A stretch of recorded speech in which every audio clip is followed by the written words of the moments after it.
waryaha baryahan hawadaad ka maqnaydeen bal warkaysi war anaa ku haya koowdhe maanta waxaan wacay 3 madaxweyne garatay mid walba waxaan weydiiyay laascaanood iyo dagaalka laascaanood iyo xaaladda laascaanood heedhan saddex warba adu kugu dhow yahay bal igu taataa warka laba iisi war hadda ma garatay saddexdaa nin waa xasan sheekh maxamuud ismaaciil cumar geeli garatay iyo ninka la yiraahdo Muuse Bixi war may garatay Muuse Bixi baan wacay waxaan ku yiri war heedhe bal ka waran laascaanood garatay dagaalkii laascaanood iyo hawshii bal ka waran muxuu yiri marka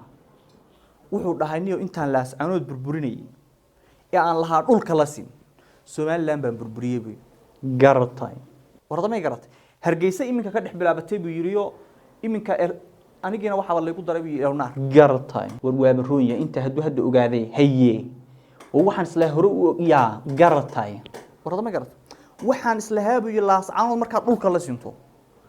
ayaad jannada cala dul u galaysaa waay liiski naartaaba la igu daray buu yiraahdaa anoo nool oo soo taagan ninka intaas aan kala kulmay kaasi waa Muuse Bixi warkiisu waa cadiya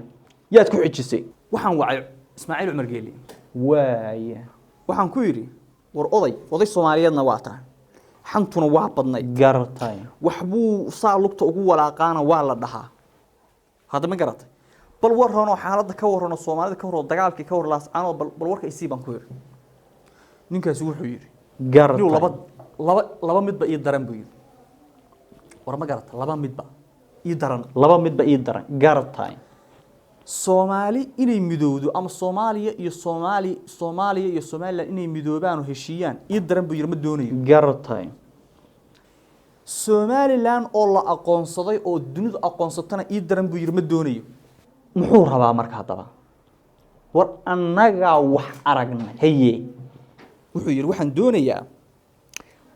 doonayaa buu yiri Soomaaliya iyo Somaliland markay baabah iska dhigaan waay qabiil isku laayaan dhul isku laayaan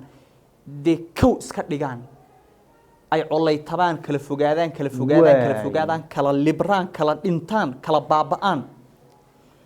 adduunyadana Somaliland la aqoonsan waayo oo qof cid aqoonsan la waayo ayaan rabaa buu yiri inaan iraahdo arinaga walaalo ah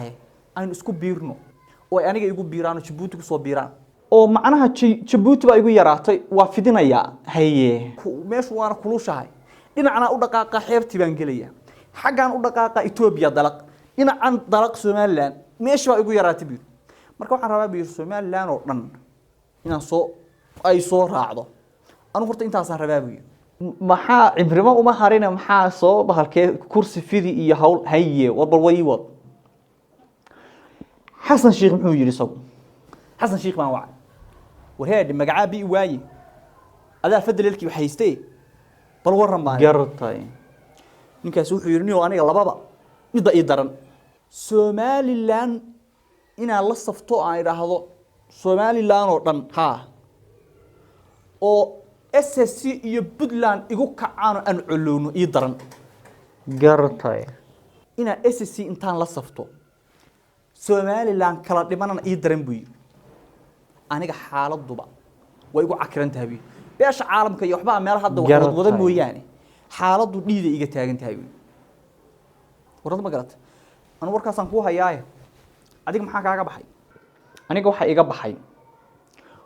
warka ustaadku sheegay aniga waxa iga baxay madaxweyne meelu joogaba dhowr nin markii laga reebo Urdugan iyo niyo farmaajo dhowr nin markii laga reebo madaxweyne meel uu joogo waa kursi iyo lacag inta dhimanaya maxaa iga quseeya waxa leeanaya waxba igama galin wax dayacan waxba igama gelin ma wax kala waliinu kuma doqon ba dadkan umada u taliya haduu ka dhimanayo kan xariisanayo kala qarxinayo oo kan naxariisanayo kala dilayo u naxariisanayo ka xoolihiisa la dhacay u naxariisanayo kala duqeynay u naxariisanayo dibka ma miyaga dhici lahaabaniyo